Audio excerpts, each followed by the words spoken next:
Catholic Charities for the Rio Grande Valley run one of the largest reception services for Central Americans who cross into the United States.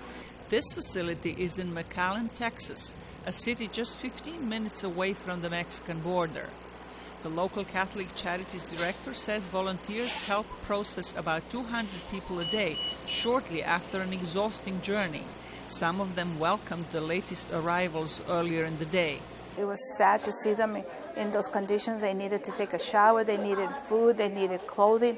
And so they started to respond. The families here locally went to the bus station and actually helped these folks with some provisions.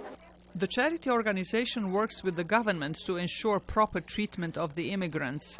Physician Marcela Riojas says 90% of them are fatigued and dehydrated.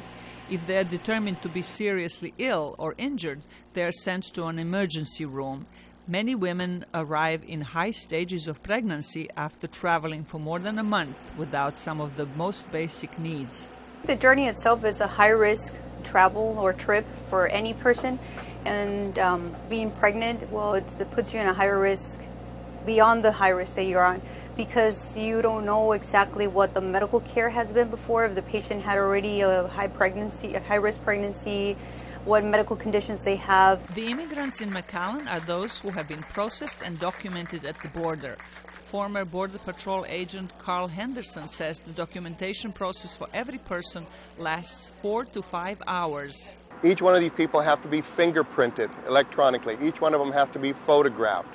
And you can imagine doing this with children. And then there's different rules for juveniles under a certain age and other juveniles, which again allows a lot of room for fraud and things. What we're running, the Border Patrol tells me now, the agents I know now, they tell me they're having a lot of pseudo families, pretend families. A guy's coming up and he runs into some children who are coming up and he says, here's the deal. I'll be your uncle or I'll be your dad, and this way we all get released. But if you don't have an uncle or a dad or a parent, somebody with you, then you're going to go into detention. I'm going to go into detention. It may take months for us to come out of this.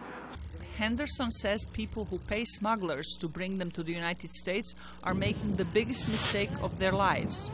He says the smugglers, also known as coyotes, have been known to decapitate and maim people. 1/3 of the women get raped on the way. Even some boys are sexually abused during the journey that can be 1 month long. The lives of those who do reach the United States may never be the same because of what they've gone through in the process. Zlatica Hoke, VOA News, Washington.